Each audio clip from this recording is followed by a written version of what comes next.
Hamdan wa syukran lillah allazi lam yalid wa lam yulad wa lam yakul lahu kufuwan ahad. Asyhadu an la ilaha illallah wa asyhadu anna Muhammadan abduhu wa rasuluh allazi la nabiyya ba'da, amma ba'd. Puji dan syukur pertama-tama kita panjatkan kehadirat Allah Subhanahu wa taala di hari yang berbahagia ini. Alhamdulillah dalam keadaan kita berpuasa, insyaallah mudah-mudahan amal ibadah kita diterima oleh Allah Subhanahu wa taala. Bapak dan Ibu yang dimuliakan Allah Subhanahu wa taala, di kitab suci Al-Qur'an di surah ke-70, surah Al-Ma'arij, Allah Subhanahu wa taala memberikan penjelasan kepada kita semua. A'udzubillahi minasyaitonir rajim. Innal insana khuliqa halu'a Iza massahu syarru jazua wa iza massahu khairu manua illa al-musallin. Bulan Ramadan di antara hikmah bagi kita adalah bulan sebagai upaya untuk meningkatkan iman dan amal soleh kita. Bulan di mana kita dilatih dan dididik oleh Allah Subhanahu wa taala untuk memperbaiki keimanan, memperbaiki amal ibadah kita kepada Allah. Di antara amal ibadah yang kita perbaiki adalah ibadah sholat. Ya, jadi kita melaksanakan ibadah sholat tarawih di bulan Ramadan ini. Di antara tujuannya adalah untuk memperbaiki ibadah sholat itu sendiri. Diharapkan setelah tuntas selesai bulan Ramadan, ibadah sholat kita itu lebih meningkat kualitasnya, kapasitasnya. Namun kadang yang terjadi bukanlah menjadi baik sholat, tetapi kadang kita lihat juga di beberapa tempat sholat itu justru semakin rusak. Sholat itu justru makin rusak. Kalau sholat itu disyaratkan harus khusyuk, harus tumanina, maka sebetulnya itulah yang menjadi tujuan kita melaksanakan ibadah sholat, memperbanyak ibadah sholat, meningkatkan kualitas sholat, karena ada harapan bahwa sholat kita itu menjadi sholat yang khusyuk, menjadi sholat yang lebih tertib, menjadi sholat yang memiliki nilai, memberikan dampak positif, bukan hanya sekedar asal sholat. Kenapa? Karena sholat ini luar biasa ibadah iman. Sholat ini Allah mengatakan di ayat yang tadi, innal insana khuliqa halu'a. Sesungguhnya manusia itu dicipta oleh Allah dengan sifat keluh kesahnya. Manusia itu diciptakan Allah dengan sifat keluh kesah. Iza masal syarru jazua. Ketika diberikan kesulitan, seringkali manusia itu berputus asa, tidak bersabar. Seringkali berputus asa atas rahmat Allah, atas ketentuan takdir Allah, atas qadar Allah. Seringkali berputus asa. Kemudian wa idza masal khairu man'a, ketika manusia diberikan kesenangan, diberikan kebahagiaan, diberikan anugerah, manusia itu menjadi makhluk yang kikir. Dia tidak mau bersyukur. Hatta dia tidak mau bersyukur, dia tidak mau bersyukur terhadap diri sendiri dan tidak mau bersyukur terhadap orang lain. Karunia Allah yang diberikan Allah tidak ada manfaat, untuk pribadinya pun tidak ada manfaatnya, apalagi untuk orang lain. Nah, sifat inilah yang Allah jelaskan di ayat ini, yang menjadi persoalan kehidupan kita. Di batu iman bulan Ramadan seringkali terjadi persoalan halu'ah ini, keluh kesah ini, apalagi di ibu-ibu, persoalan kemarin minyak goreng itu menjadi persoalan yang menjadikan kita halu'ah, berkeluh kesah. Betul nggak Bu? Keluh kesah minyak goreng mahal, keluh kesah, apalagi sekarang menjelang mau hari raya Idul Fitri, bapak-bapak yang bingung, bapak-bapak yang berkeluh kesah, anak-anak belum beli pakaian, istri belum dibeliin pakaian, keluh kesah. Ya, ini yang terjadi. Maka Al-Quran memberikan, Allah Subhanahu wa Ta'ala memberikan bimbingan kepada kita. Lalu bagaimana kita menghadapi sifat dan yang Allah ciptakan seperti ini, haluan ini? Maka rumusannya ternyata sederhana. Illal musallin, kecuali bagi orang-orang yang sholat. Kecuali bagi orang-orang yang benar-benar sholatnya, persoalan haluan, persoalan kekikiran, ketidaksabaran, berputus asa itu akan beres dan akan tuntas. Jadi tidak akan ada lagi, tidak akan terjadi lagi di keluarga-keluarga kita ketika susah kita berputus asa. Tidak akan terjadi ketika musallin, ketika kita menjadi orang yang menegakkan sholat. Tidak akan terjadi lagi kekikiran diri, kekikiran karena ada karunia Allah yang Allah berikan ketika kita menjadi orang yang menegakkan sholat. Ini kata kunci, kata Allah, ya. Illa musallin, kecuali, ya. Jadi orang akan keluh kesah, orang akan kikir ketika banyak nikmat, tidak mau zakat, tidak mau infak, tidak mau sedekah. Kemudian orang akan berputus asa ketika diberi kesulitan, dari pekerjaan dikeluarkan, harga-harga beli harga yang harus dibeli naik semua, ya. Bahan pokok, sandal, pangan itu naik semua. Yang terjadi adalah keluh kesah yang terjadi. Nah, Allah memberikan rumusan yang sangat luar biasa. Illal musallin, terkecuali kata Allah, tidak akan berputus asa, dia akan bersyukur kepada Allah, dia akan bersabar kepada Allah bagi orang-orang yang menegakkan sholat. Nah, lalu sholat yang bagaimana? Nah, ini harus kita buka. Jangan-jangan sholat kita selama ini, kita kan sering sholat, apalagi di bulan Ramadan ini, insya Allah kuantitas sholat kita itu naik, ya. Tidak hanya yang wajibnya saja, tetapi yang sunat-sunatnya pun kita amalkan. Nah, ini sebuah kebahagiaan sebetulnya, sebuah kebahagiaan karena kuantitas sholat kita meningkat, naik, dan mudah-mudahan dibarengi dengan kualitas sholatnya. Tidak hanya nambah jumlah waktu-waktu kita melaksanakan sholat, tetapi harus dibarengi dengan kualitas sholatnya, kualitas kekhusyuannya, kualitas ketertibannya, kualitas ketumahninahannya dalam sholat itu harus meningkat. Dan ini sebetulnya menjadi persoalan di bulan Ramadan. Banyak orang yang sholat asal pengen cepat beres. Sholat tarawih 11 rakaat, yang ada 23 rakaat, ada 36 rakaat. Bisa dilakukan dalam waktu cuma 7 menit. Gimana caranya? Ya, 23 rakaat itu dalam 7 menit. Saya pikir bagaimana caranya? Jadi yang dinamakan ahli sholat itu bukan seperti Rossi. Tahu Rossi? Pembalap tuh, ya itu Rossi, balap cepat, ya, kecepatannya 300 sekian kilometer kan itu. Tetapi kalau sholat itu semakin dia ahli sholat, bukan semakin cepat. Ya, semakin kita ahli sholat itu bukan semakin cepat, justru semakin tumanina, semakin khusyuk. Karena sholat itu hakikatnya berkomunikasi dengan Allah, berdialog dengan Allah, berhadapan dengan Allah. Bukankah Al-Ihsan itu dikatakan anta'budullah ka'annaka tarah fa in lam tarah fa innahu yarak. Sebenarnya yang namanya ihsan itu kita beribadah kepada Allah seolah-olah kita melihat Allah itu ada di depan kita. Seperti pekerja, ketika bekerja, dia bekerja, kemudian ada atasan, tentu akan begitu khusyuk, akan begitu api, akan begitu tertib dia bekerja. Nah, kata Al-Ihsan itu dikatakan oleh Rasul, kita beribadah kepada Allah seolah-olah Allah itu persis ada di depan kita dan kita lihat Allah itu ada.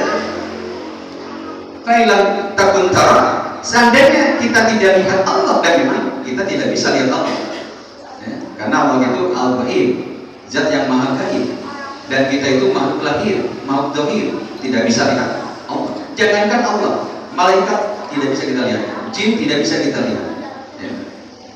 Nah, ikhwan billah rahimahullah, anta'budullah ka'annaka tarah fa in lam takun tara fa innahu yarak. Ketika kita tidak bisa lihat Allah, sesungguhnya Allah itu melihat kita. Allah itu melihat kita. Dan ini yang harus ditanamkan ketika kita melaksanakan ibadah sholat, bahwa Allah itu memonitor ibadah sholat kita. Allah monitor ucapan bacaan sholat kita. Allah monitor gerakan-gerakan sholat kita. Allah monitor ketertiban urutan sholat-sholat kita. Allah monitor itu. Jadi kalau selama ini sholat kita belum dapat menuntaskan persoalan haluan, keluh kesah kita, berarti ini ada persoalan di sholat. Berarti sholat kita itu belum sampai kepada tingkatan musolli. Ya, belum sampai ke tingkatan musolli. Ini persoalan. 2-3 rakaat itu 7 menit. Bagaimana bacaan sholat Al-Fatihah yang tadi sudah dibacakan oleh Pak Ustadz Diri, begitu indah bacaan ketika panjang pendeknya tepat sesuai dengan tajwid, begitu indah. Akan menjadi rusak bacaan-bacaan ayat-ayat suci Al-Quran ketika dibaca tidak memakai kaidah-kaidah tadi. Rusak bacaannya, rusak maknanya. Ini yang luar biasa. Ini yang berbahaya. Ketika panjang menjadi pendek, pendek menjadi panjang, itu berbahaya karena merubah hakikat makna dari bacaan ayat ini. Ini yang berbahaya. Jadi jangan sepelekan membaca Al-Quran itu cepat, yang sepelekan. Al-Fatihah bisa tunapaskan itu berbahaya, sangat berbahaya. Bisa-bisa keselak, bahayanya keselak. Yang jelas itu merusak kaidah-kaidah baca. Maka tadi Ustaz Diri membacakan Subhanallah, karena itulah yang seharusnya dibacakan. Dan ketika imam punya kewajiban itu untuk memimpin sholat dengan tertib, dengan khusyuk, dengan bacaan-bacaan yang waratil Quran tartil dengan tartil, maka makmum pun harus punya pemahaman bahwa memang sholat itu harus seperti itu. Makmum juga jangan menuntut lebih. Makmum jangan banyak menuntut kepada imam, jangan terlalu panjang ya, imam cepat ya, jangan juga ya. Makmum juga jangan menuntut seperti itu. Jadi imam harus memiliki pemahaman yang sama dengan makmum, makmum juga harus punya pemahaman yang sama dengan imam supaya beres sholatnya. Supaya jangan kemudian banyak request yang tidak benar ya, request yang tidak benar ya. Nah, inilah Allah menjelaskan di ayat berikutnya, illal musallin, kecuali orang-orang yang sholat itu akan selamat. Bagaimana musallin ini? Dijelaskan hampir 8 ciri musallin ini. Ternyata musallin itu bukan hanya pada aspek sholatnya saja. Ingat, musallin itu dijelaskan di surah Al-Ma'arij ini, mulai dari ayat 11 ini, ayat 19 ini, itu bukan hanya di aspek sholatnya saja. Ternyata di aspek zakat, infak, sedekah itu dijelaskan juga. Itu ciri musallin nanti. Ini yang pertama saja saya bacakan. Alladzina hum 'ala sholatihim daimun. Yang pertama, musallin yang dapat menyelesaikan persoalan haluan keluh kesah adalah yang daimun, sholatnya daimun. Sering kita artikan daimun itu dawam. Dawam itu istimrar, berkesinambungan, ya, istiqomah. Bulan Ramadan sholat tarawih, bulan Syawal sholat tahajud, bulan Zulqa'dah tahajud juga, bulan Dzulhijjah tahajud juga, sampai bulan Sya'ban Ramadan yang tahun akan depan tahajud juga, tarawih juga. Itulah dawam namanya. Tapi kalau di bulan Ramadan kita tarawih, hari ini tarawih, kemudian Syawal nanti kita berhenti tarawih, berhenti sholat tahajud, berarti tidak dawam. Berarti tidak dawam. Dan inilah fakta yang sebenarnya terjadi ketika di tahun yang kemarin kita pun seperti itu. Di Ramadan kita habiskan sholat tarawih, tamat sholat tarawihnya, bahkan khatam Al-Qurannya, tetapi di bulan Syawal tahajudnya tidak ada, bacanya juga berhenti, tadarusnya juga sepi, pengajian libur. Ini yang terjadi. Lalu apa yang kita harapkan ketika Allah mengatakan ilal musallin? Ternyata sholatnya seperti itu, tidak dawam. Jadi yang terjadi faktanya. Lalu apa yang dimaksud daimun itu? Kita katakan itu dawam, istimrar, berkesinambungan, berkelanjutan, ya, terus-terusan. Wakilan, jadi katakan maknahu yuhafizuna ala awqatihim wa wajibatihim, ya, qala Banu Mas'ud wa Masruq wa Ibrahim an-Nakhai. Dikatakan oleh Ibnu Masruq dan Ibrahim An-Nakhai bahwa yang dimaksud daimun itu adalah maknahu yuhafizuna ala awqatihim, di antaranya adalah menjaga waktu-waktu sholat. Konsisten, komitmen dengan waktu sholat. Ketika sholat itu datang, Allahu Akbar, datang waktunya, kita komitmen dengan waktu itu. Kita tinggalkan bekerja, kita tinggalkan kesibukan, berwudu kemudian menegakkan sholat. Kita konsisten dengan itu. Kemudian wajibatihim, dan kewajiban dari sholat kita tunaikan, kita tuntaskan dengan sesempurna mungkin. Mulai dari wudu. Kalau sholat itu mulai dari wudu, ya. Wudunya beres, insya Allah isyarat sholatnya beres. Kalau wudunya tertib, wudunya tumanina, wudunya bisa baik, bagus, maka insya Allah sholatnya pun baik dan bagus. Sholatnya tertib. Tapi kalau wudunya cepat, wudunya tidak tertib, jangan harap sholatnya tertib. Nah, ini rumus. Bapak dan ibu berwudu dengan baik sebaik-baiknya. Bagaimana membasuh? Tidak hanya membasahi, tetapi membasuh. Yang namanya membasuh itu, guslun itu adalah bukan hanya membasahi, tetapi kotoran-kotorannya itu diluruh bahasa Sunda, ya. Sampai ke sela-sela, kalau dalam telapak tangan itu sampai sela-sela jari-jari kita itu dibersihkan, itu membasuh. Nah, kalau tertib wudunya, benar wudunya, maka insya Allah sholatnya baik, tertib dan benar. Tapi kalau wudunya tidak beres, jangan harap sholatnya beres. Itu rumus. Maka mulai dari wudu yang benar, wudu yang tertib, wudu yang benar-benar sesuai dengan kaidah. Kalau keluar dari sana, maka sholatnya pun akan seperti itu. Jadi simbol wudu yang baik, maka menyimbolkan sholatnya baik. Kemudian dikatakan juga yang namanya al-muradu bid dawam ahuna as-sukun wal khusyuk, ya. Jadi yang dinamakan dengan daimun itu adalah as-sukun, sakinah, tenang sholat itu, tidak ribut, tidak rusuh, ya. Kalau dulu tuh sholat tarawih itu jauh dari ketenangan, karena sholat tarawih itu jadi ajang bermain, ajang guyonan. Nah, itu dulu. Tapi sekarang alhamdulillah, orang tua kita mengajarkan sekarang itu sangat-sangat luar biasa baiknya sholat. Dulu itu bukan anak yang bermain ketika sholat tarawih, orang tua yang bermain ketika sholat tarawih. Sekarang alhamdulillah, artinya pemahaman sudah mulai meningkat, ya. Tarawih sekarang tidak rusuh.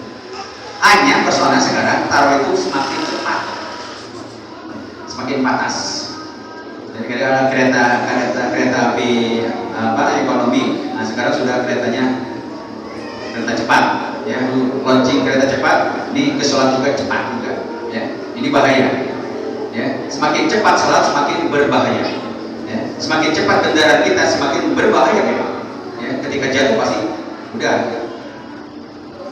Jadi yang dimaksud dengan daimun itu juga dikatakan as-sukun, sakinah, tenang sholatnya itu, tidak ribut, tidak rusuh. Kemudian al-khusyuk, khusyuk sholatnya, ya. Sholat yang daimun itu sholat yang khusyuk, ya. Ini kalau kita lihat di ayat surah Al-Mu'minun ayat kedua, itu yang Allah katakan. Di ayat yang ke-1 Allah mengatakan Bismillahirrahmanirrahim, qad aflahal mu'minun. Sungguh berbahagia orang-orang yang beriman kepada Allah. Siapa mereka? Alladzina hum fi sholatihim khashi'un. Maka ada yang memaknai, mentafsirkan kata-kata daimun itu dengan kata-kata khashi'un. Lihat Iwatul Iman, karena waktu sebentar, konsep sholat yang akan menuntaskan halnya ini. Lihat di Al-Mu'minun, ya, nanti dilihat Al-Mu'minun. Kalau di Al-Mu'minun Allah memberikan penjelasan, itu ada 6 kriteria, ada 6 ciri. 6 ciri sholat, ya, 6 ciri sholat yang benar. Kalau di surah Al-Ma'arij ini ada sampai 8. Diawali dengan daimun, diakhiri dengan yuhafizun, ya. Diawali dengan daimun, diakhiri dengan yuhafizun. Di tengah-tengahnya ada aspek-aspek yang lain. Aspek yang lain diantaranya nih, walladzina hum fi amwalihim haqqun ma'lum lis-sa'ili wal mahrum. Ini Allah lagi menjelaskan musallin. Allah jelaskan bahwa musallin itu waladina fi amwalihim haqqun ma'lum lis-sa'i wal mahrum, tentang bagaimana harta yang kita miliki, harta yang Allah rezeki kepada kita, itu ternyata ada hak bagi orang lain. Jadi kalau orang disebut musallin itu pasti dia zakat. Orang musallin itu pasti dia infak sedekah. Gitu. Ini turunnya banyak sekali. Ya. Kemudian walladzina yusaddiquna biyaumiddin. Musallin itu orang yang yakin terhadap hari pembalasan, orang yang iman pada hari akhir, itu musallin. Maka jangan anggap sepele musallin itu, ya. Karena musallin di sini menyelamatkan kita sebagai manusia dari sifat buruk kita, haluan, ya, pikir kita, kemudian keputusasaan kita, itu akan selamat dengan musallin.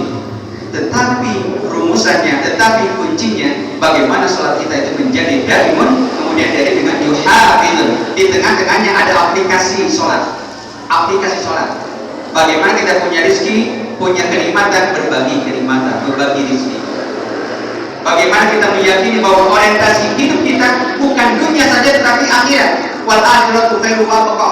Akhirat itu abqa, kekal. Orientasinya akhirat, sehingga kita yakin bahwa akan terjadi akhirat, akan terjadi hari pembalasan. Ini ciri orang musallin. Kemudian walladzina hum li furujihim hafizun, orang yang mampu menjaga kehormatan dirinya, orang yang menjaga farjiknya, orang yang menjauhi dari kemaksiatan, al-fahisyah, wala